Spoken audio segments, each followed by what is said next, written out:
Okay, according to my watch, it's time. So let's get started. We got a lot to cover today. Uh, we called this session Keep Chipping In, and we're going to talk about how General Motors has found a better answer to how to get around the chip shortage for ICs in their cars. Uh, so we'll get to that in just a little bit. Uh, I wanted to go back.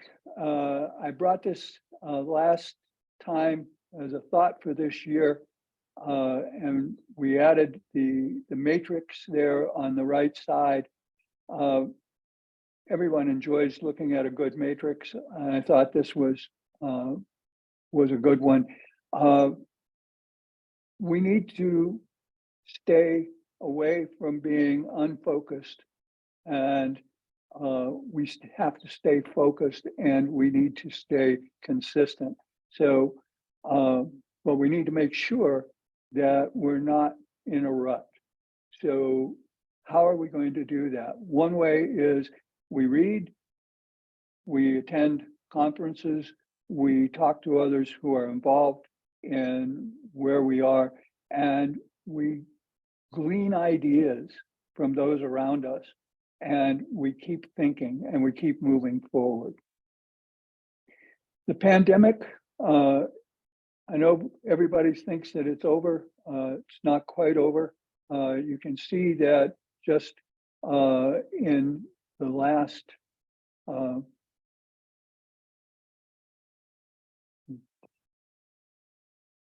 okay, these numbers got bounced back. All right.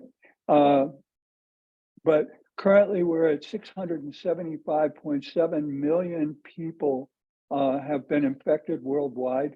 That was as of February 3rd. 6.6, almost 6.7 million have died. And people are still dying in the US at a rate of about 500 a week. So a little less than 100 a day, which is way down from where it was, but still relatively high. And one of the problems is that the disease keeps changing, it keeps morphing. And if we aren't aggressive, if we stop being aggressive, then it's going to come back and it'll find a way. So we need to just keep this in mind as we go forward, because we work with a lot of different people. I still wear masks when I'm with groups that I don't know. If I'm going shopping in a store, I wear a mask. I've had all my shots. I am not an anti-vaxxer. I just, whatever I can do to improve my probability of staying well, I'll do that. So, pandemic is still with us. I thought that I would bring up these numbers. I found these graphs to be really interesting. The import of freight for the last 6 years, measured in metric tons of containerized waterborne imports through the ports in the lower 48 states. So we're not including Alaska, and we're not including Hawaii in these numbers. But what I found to be interesting is if you look at the pre-pandemic levels, 2018, 2019, and then you look at where we are in 2022. And 2022, we were just barely below where we ended up in 2018 for metric tonnage. Well, one of the things that the number doesn't show is you notice that in that year, as you get from February, where you have the Lunar New Year, and that's always a low month, out through the end of the year, there's a fairly good trend going up.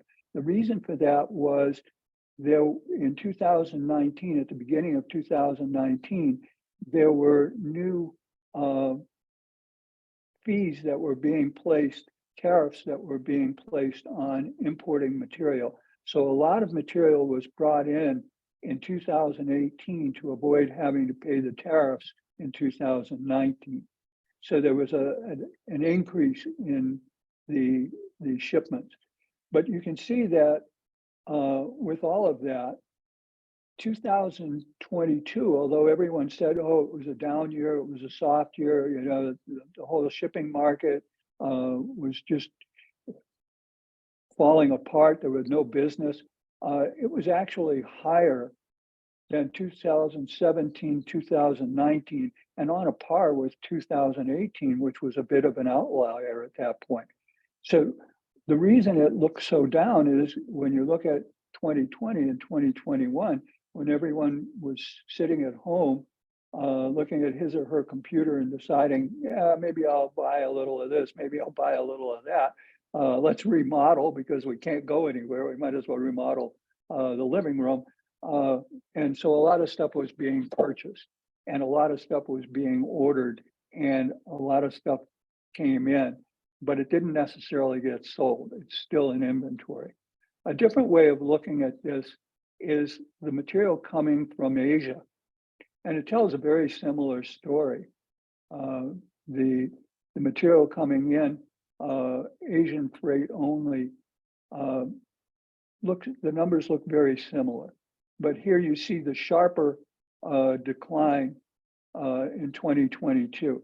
On the other graph, if I go back 1 second, you'll see 2022 and 2018 almost end up at the same point. But in this one, see they're almost the same. But here you can see that 2022 dipped considerably below the 2018. Again, 2018, we were trying to keep away from tariffs and bring freight in ahead of the tariffs. And that wasn't an incentive in 2022. In 2022, we had changed presidents. We were looking at a different foreign policy, and we were looking at a lot of inventory that needed to be sold off. So the total amount of tonnage dropped considerably coming out of Asia. So last month we said, you know, what's going to be the impact of this? You know, the volumes from China will be lower. The freight rates won't be offset as much. There'll be reduced demand, reduced supply. This is all going to come out. And then the fallout from the Russian invasion of Ukraine will force the volumes even lower. So that was our position before we got the data. And then we got the data. But what we're seeing is when we break it out by material type and we look at the products and stuff that are being moved, there are continuing slowdowns in things like furniture, appliance and electronic products, hardware, the HVAC, the air conditioning equipment, plumbing for wholesale, and then building materials in the retail sector. And so what we're likely to see overall are volumes a bit above where they were in 2019 for most of the product lines, but for these areas, it will probably stay slow. Why? Because a lot of that work has been done, and it's work that you don't do every year. It's work that you rebuild your kitchen, you hope it's going to last for at least 20 years. If you're refurbishing your home, refurnishing your home, you're hoping that will last for some period of time beyond a year or 2 years. So we bought it, we're not buying it again. We see these areas as continuing to slow.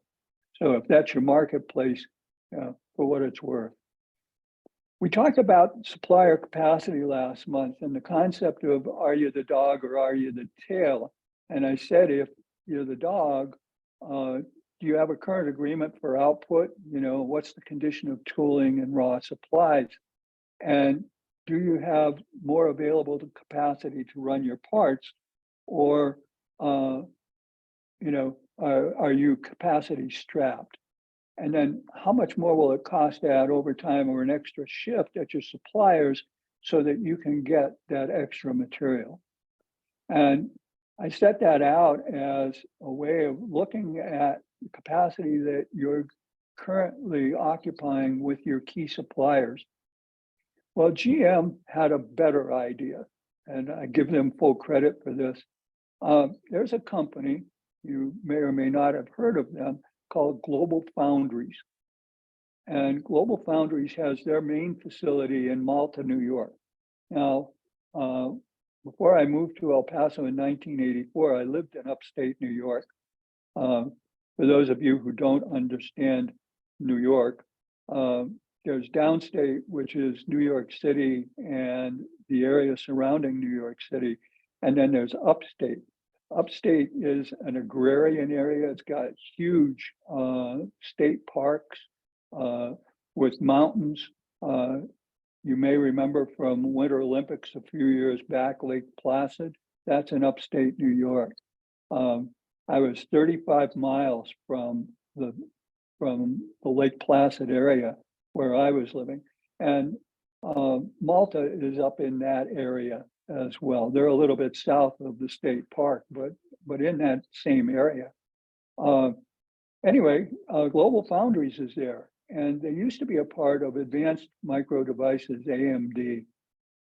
GM went to them and said, we're tired of not having enough ICs to build the number of cars we want. We're moving very quickly into electric vehicles, and we're going to need more ICs for that. So we want to buy some of your capacity. We want to contract with you, and we will pay the contract price, even if we don't use the capacity. But it's a 3-year contract, and they're buying the capacity of the facility. And the goal from GM's perspective is to build the schedule. They want to build their entire schedule, and they want to build it on time, on cost. So they're investing in this additional capacity to continue the supply growth over the next 3 years. Now, you'll remember that there was a lot of wailing and moaning and gnashing of teeth if we look back just a brief time. And they said, well, we're going to create new chip plants in this place, and we're going to create new chip plants. I think one is in Ohio, a couple over in the Phoenix area. But these are going to take 2-3 years to roll out. GM said there's existing capacity. It's lower grade. It's not the very top end of the marketplace, but we don't need the top end. We need functional chips. We don't need these things that become the processors for extraordinarily quick machines. That's not what they need. They need functional integrated circuits. So the capacity that they're buying from the foundry is for those lower kind of chips that work just fine in most circuits. So GM went in, asked and bought the capacity, and they did it with the expectation that they will be increasing their requirements for that capacity 10% a year. So that, let's start, they start today at 1, then they'll be at 1.1 next year, 1.2 the next year, 1.4 the next year, something along that line. And so it's going to continue to grow, and it's going to be fairly consistent, but it's a new and innovative way of looking at buying capacity, so that they're not reserving it, they're buying the capacity, and then they're filling it with demand for product. And the US government looked at this and said, this is an interesting thing, because that facility in upstate New York was not overworked, but now all of a sudden it's going to be humming along. and it's going to be growing because they're going to have to add a little over 30% of capacity over the next 3 years. And that's not necessarily the end. This contract may be renewed. So the government said, okay, we can get involved, part of the renewal program and whatnot. So they've gotten involved in this process as well. There are other chip makers that make chips for General Motors that don't have capacity. And so one of the things that they asked GM to do was, can you earmark some of this capacity for us so that we can use the additional capacity and we can move product into that plant and fill that capacity, and that'll be product that we'll be shipping to you as well. And so General Motors then said, fine, we can probably work on that. So now the other chip makers are working on their agreements with GM to better manage the use of their capacity as well.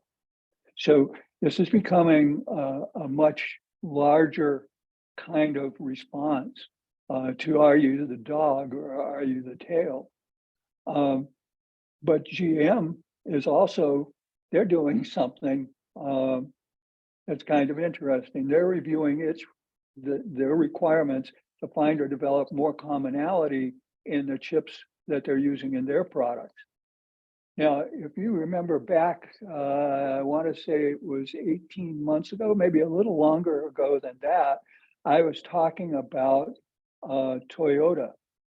And before the chip crisis hit 3-4 years ago, Toyota was looking at the world and saying, you know, we're using a lot more sensors than we were before, and so are the other car manufacturers. We're going to see a shortage in sensors. So let's go look at where we can buy cheap sensors today, and we'll stockpile those things. And so they did, and they went and bought a lot of stuff that they stockpiled. They also set their engineers to work because the engineers said, you know, one of the problems we have by stockpiling is we have a lot of differences in how they're packaged. When a chip is packaged, it's terminated and it fits into a socket. And there was some differences in the terminations and how that works. So Toyota said, how can we make a universal socket that will take any and all of these chips? And they started to work on that. Ratchet forward 4 years, GM is doing the same thing. They're looking at commonality in their chips, and they're reducing the range of the chips so that they're buying more of the more commonly used chips. And that also limits the number of different sockets they need, and it ripples through their bills of material. So they're coming at it from a slightly different slant than Toyota did, but with the same goal and with just a different take on the logic. Now, what I also found as I was doing my research around this story is that Ford also has an agreement with Global Foundries, but Ford has been using Global in a different way. And so this has sort of stirred what goes on at Global, and they're going, wait a second, all of a sudden, we're not just an also ran small foundry business here in upstate New York. We've got some clout in the marketplace. So now Ford has redone their agreement with Global to make sure that they don't get pushed out of Global by the GM contract. So this has been an interesting thing, but what it means from the car manufacturer's perspective is they're going to be able to get the chips that they need without going offshore. So if something goes wrong between the US and China, or something goes wrong in some other parts of the world, GM's still going to be able to get most of the product it needs from product made here in North America. So they're touting it on that platform as well. This all brought me back to the goal. I used to talk about the goal a lot when I was teaching classes. I met Ellie Goldratt back before I moved to New York, or before I moved to El Paso, rather, back in 1982, 1983. I met Ellie at his business in Connecticut. He and Tom Fox had a business. They were selling black boxes that could hook to your computers and do your scheduling and your capacity management in a maximized way, running a series of different algorithms. So this was before he came out with the goal. Shortly after that, he published the goal, and I read it and said, yeah, this makes a lot of sense. And then shortly after I came to El Paso, 1985, I invited Ellie to come to El Paso, and he came down, and we did a 2-day workshop with him at the Camino Real Hotel. So I like the goal. If you haven't read it, I suggest you buy a copy and read it. It's in Spanish, it's in English, it's in 38 different languages. And in his book, he says, I won't go through the whole story, but the guy has a capacity constraint because he's got a big machine, and the machine, everything needs to run through that machine. And so Ellie's voice as the outside consultant tells him, asks him the question, well, how did you do this before you got the big machine? And he said, well, we ran it on some other machines that are older, slower, not quite as good. He said, so they're still there, right? And well, yeah, we've got some of them. He said, well, why not take the overload away from the big machine and run it on those old machines and meet your goal that way? And so that's really what GM is doing here. They're looking for more commonality in their requirements so that the changeovers and things that they would have to do running on the older equipment isn't as much of a problem. And they're using machinery that the top layer, the top tier of computer world can't use or doesn't want to use anymore. So GM is doing a lot of cool things. It looks like somebody there read the goal and took it to heart. And here's where I point out that, yeah, but Toyota did that 4 years ago. And so then the question to all of you is, have you looked at what you're buying? Have you looked at other ways of doing it? Have you looked at the constraints within your business and figured out how to get around that constraint, go through that constraint, expand that constraint? Because if you're working on a process and you're not working on the constraint within that process, you're not going to see any results. If you change something in the constraint and you expand the constraint, you'll see an overall positive result. So that's the basis of the goal, and I'm singing that tune again. So one of the things we ask you, what problems do you have or what issues or concerns? So give us your ideas and we'll talk about them. And we got some new ideas, and I just wanted to go through a few of these and talk about them real quickly. And then if you think you'd like more, just let us know, and we can expound or expand on any. How do you get the magic formula for a safety increase of inventory levels? There's no magic formula, but there is a pretty good formula. Looking in your planning materials from APICS, you can use the mean absolute deviation for variance over a period of time and calculate what your safety stock should be for different levels of service. Now, what's interesting is the amount of safety stock it requires to get from 50% to 95% is the same amount that it takes to get from 95% to 98%.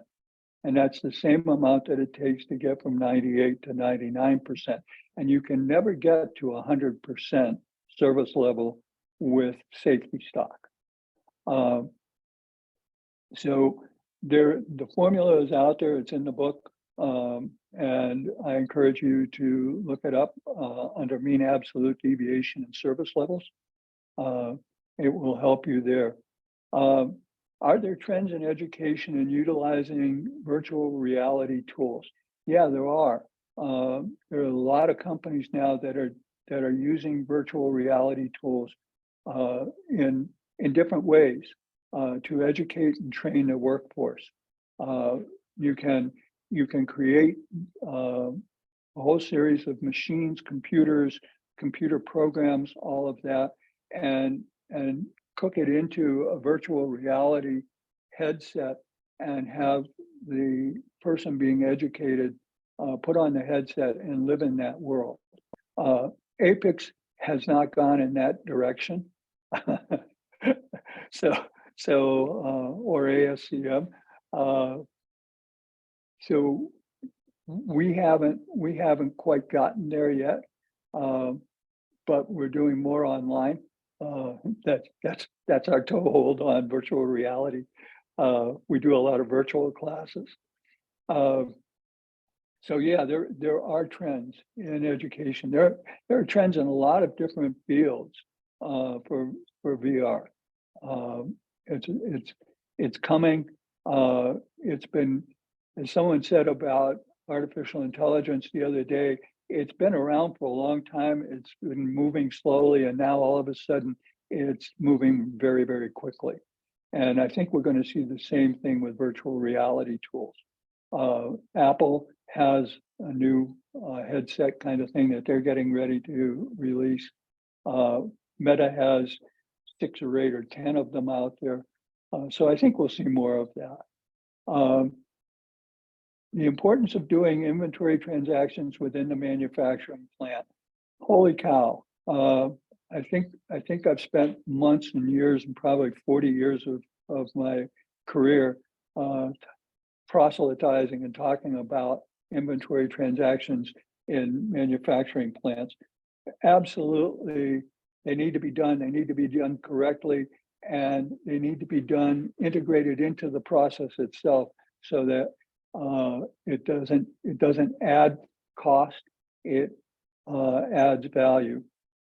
So we can talk more about that. Let me know, and we can do that. Packaging new ideas to reduce waste. This one trips my pedal every time. I am really big on circular economies and circularity, and I think we need to look at how we do this.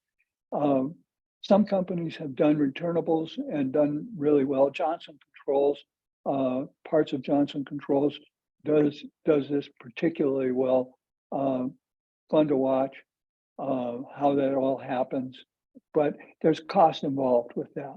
How can we integrate the packaging and reduce the waste? One of my favorite all-time Henry Ford stories, I'll make it quick, is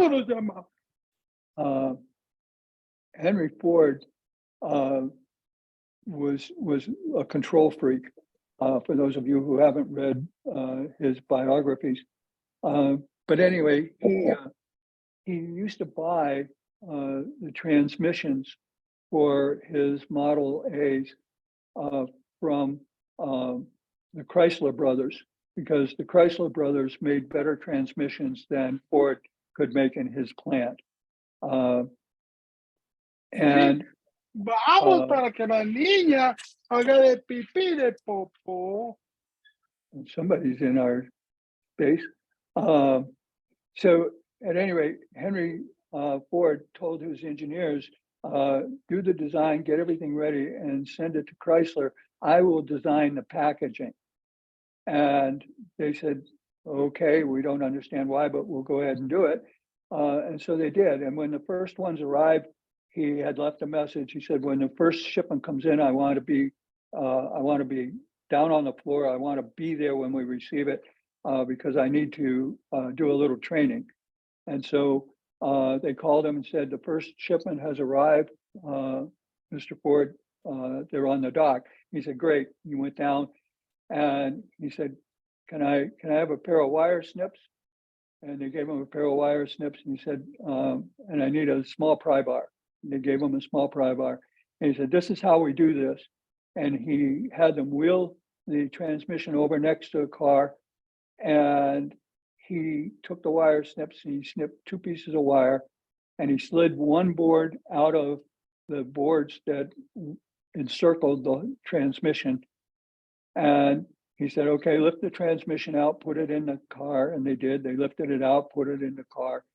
And he said, now take this and fold it this way and fold it that way.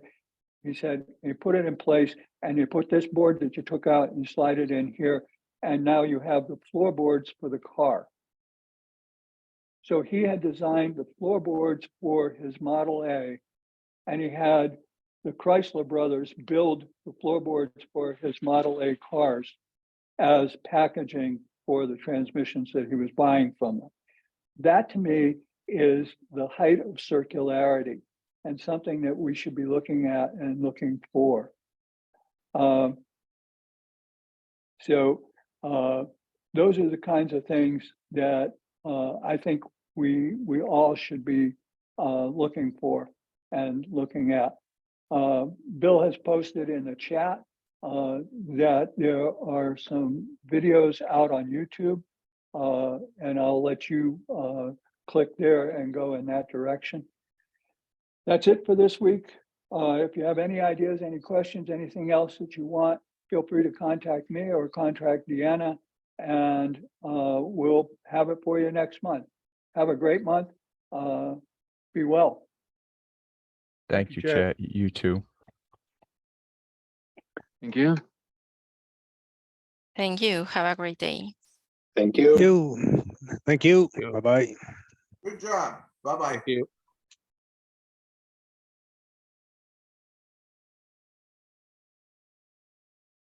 Gracias, nos vemos.